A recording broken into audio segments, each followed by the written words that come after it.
Hi, welcome to Integrative Preparedness. I'm Steve Smith. Today I want to talk about what I call the myth of motivation. First, I want to do a couple of things. I want to make a couple of recommendations.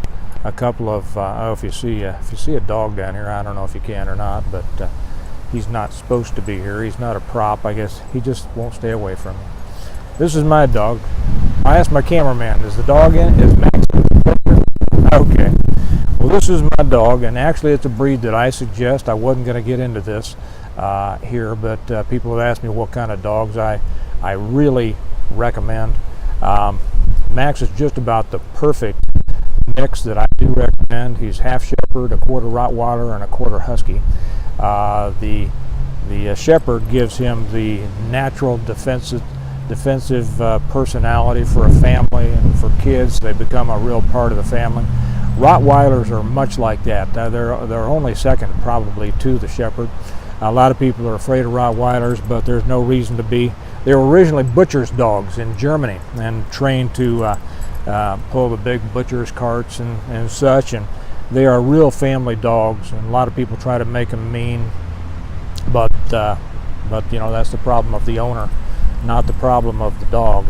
The Husky part gives him a fur, kind of gives him an annoying bark sometimes, but it gives him the ability to stay out. He won't go in his house when it's 0 degrees and under. So if there's a perfect mix for a dog, and whatever dog you have is good for you. I'm not trying to talk about that, but if there's a perfect mix, and I tell people this is probably it. And I've thought about breeding these things, but that's not what I'm doing right now. So anyway, that was just an explanation of the dog and why he wandered in here. Anyway, before I start talking about what I call the myth of motivation, I did want to make a couple of recommendations of a couple of channels out there. I don't know if this, I don't see anybody else doing this, so I don't know, it might be a big YouTube no-no. I have no idea. I don't get that far into the YouTube weeds. I don't understand it. So if I'm you know, making a big faux pas here, you know, sorry, but I see channels out there that I think are good, and they're all bigger than me, so I'm not doing them any help. You know, I'm not doing them any good on this. But I do like to pass along when I see people that are doing things that I think people get something out of. I'll pass it along. I don't have an ego that keeps me from doing that.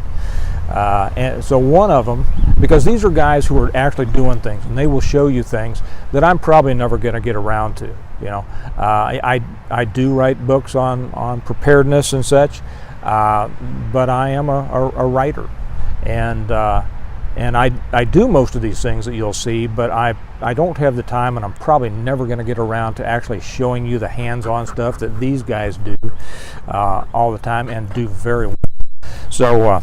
So one of them is, all right, buddy. One of them is Modern Refugee. I like that guy's stuff. He's up in Michigan, and neither one of these people, I don't know them, so you know, I'm not, but I really like his stuff. He's up in Michigan, does a lot of hands-on stuff, a wide variety of preparedness-related things. So I'm going to have my guy put the links to these guys' channels below here today. So his link will be down there.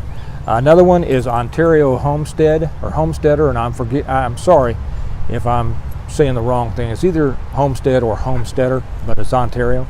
So obviously he's up in Ontario, and he does some great stuff. He's got a nice place up there, and he's a real laid-back, straight-shooting guy, and you know, and you'll learn something from him too. So both of those guys are great. I should also say to Windsor out there, if you're watching this, I was down in your neck of the woods last night. We went down to Clinton, Missouri to have pizza at Pizza Glen, because it's one of our favorite places, and sometimes it takes us an hour and a half to get there from where we live in Kansas, but we just run down there and get a pizza. And anybody who knows about Pizza Glen knows what I'm talking about.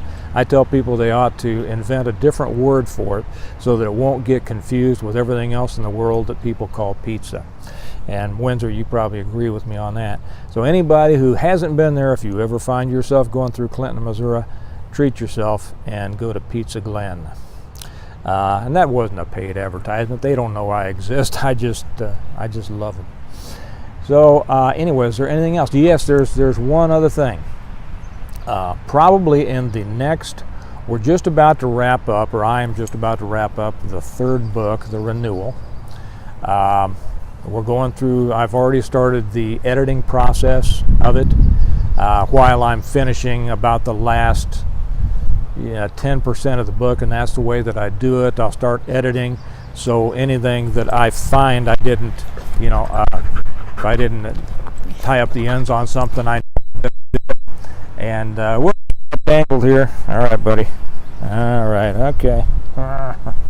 Okay, as long as he doesn't rip this out of me, I guess we're okay. I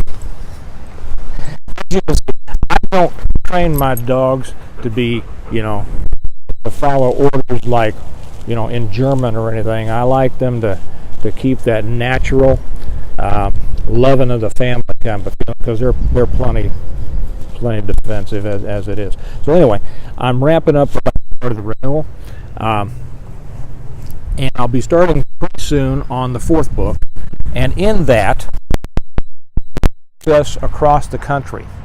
And so in the next year or so, I'll be making a trip, probably down south, and we'll probably be going through Missouri and Arkansas and Tennessee, Georgia, South Carolina, and I'll be writing about what our characters find as they go across the country. What's happened to, the country? What's happened to society? What kind of communities are we finding? What kind of communities have survived and developed, and what kind have not? And so, there are a lot of you guys out there who have, whether you have your own channel or whether you are, don't have a channel but just are participating in that kind of thing. If you would like to send me, some kind of message, and I don't know when I'll be starting, probably starting in the fall, and would like me to, drive by and say hi and see what kind of stuff you've got going on, and maybe, get some of your stuff in the books, I think it'd be very interesting. So anybody would like to do that, give me a shout, and I'm going to find a better way for you to give me a shout. Right now, just send it in the comments, and we'll figure something out. Okay, back to the myth of motivation. I recently heard a guy talking about how he watches and listens to a lot of motivational speakers to really get him going and keep him going. And I know I have known a lot of people like that. A lot of them are in sales, and I've never been in sales, so I don't know what that takes. And if that's what it takes, I'm not going to slam that. I'm approaching this from a preparedness standpoint. Years ago, many years ago, I ran a training program, a physical training program. It was extremely intense. I won't identify it or go into any detail about it, but it was extrememly intense.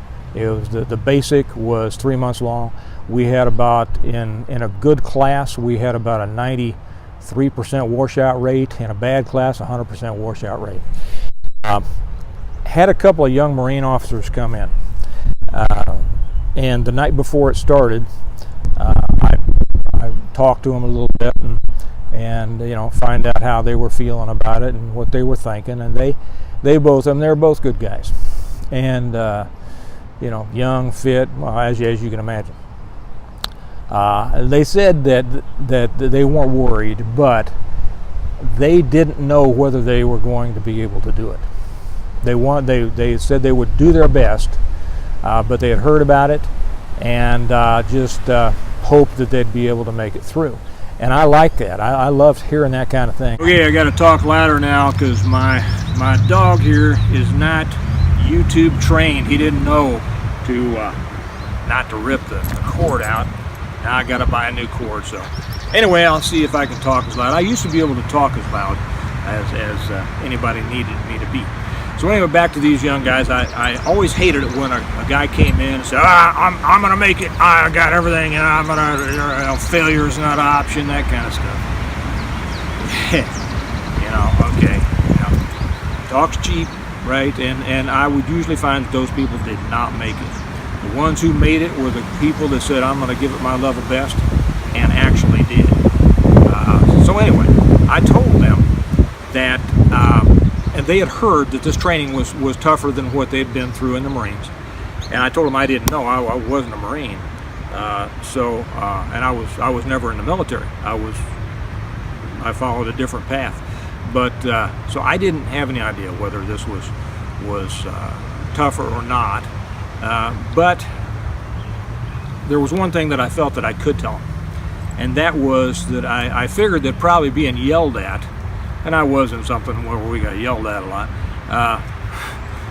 being yelled at will keep you standing up straight, and it'll keep you going, at least to get away from the yelling, or because you're mad, or for whatever reasons, or you're going to keep up with the rest of the people, whatever it is, it'll keep you going.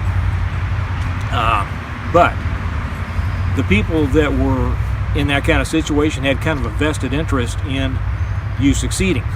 They wanted you to succeed. They wanted to bring you out the other end of the training process, what you were supposed to be.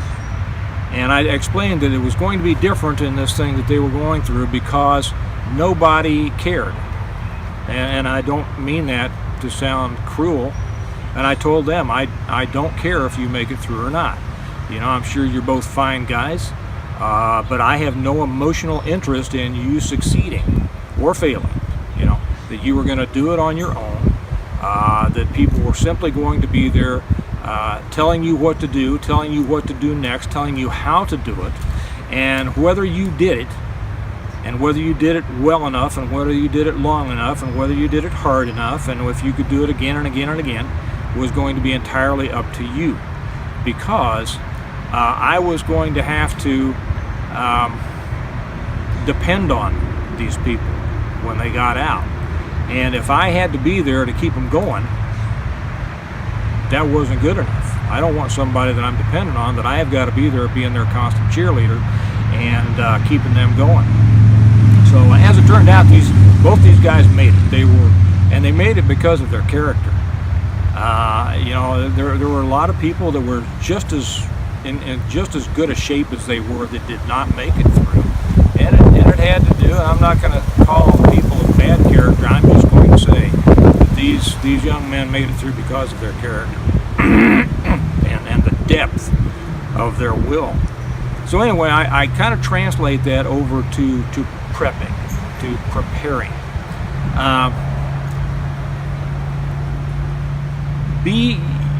Look for your own motivation. So what I call the myth of motivation, if it comes from outside, if it's provided by an outside source, I don't call that motivation. I call it mental manipulation or coercion. True motivation comes from within, and in my opinion, it comes from responsibility. Just like I've talked about, prepping itself comes from a sense of responsibility, but motivation comes from your realization of what your responsibilities are and your determination to fulfill those responsibilities as you see them. So I suggest, you know, in the preparedness world, don't look to other people to keep you motivated. Don't look to other people to keep you going. Look to other people for the information that you can have. I mean, you know, only an idiot thinks that he knows everything, you know. And that's why I love watching some of these other videos, and that's why I read a lot. Because I know, you know, the world is full of people that know more than I do, and it's just mine to get if I will go get it. But I don't rely on anybody else to motivate me, and neither should you. So keep that in mind. Be your own motivator. Keep it going yourself. Because when the time comes that it's needed, the people who are depending on you are going to need you to be able to function separate from outside motivation. Other people's lives may depend on it, so make sure that you are up to snuff on that. That's about all I'm going to say about that. One more thing that I had a question. Glenn, up in Saskatchewan, asked me a question.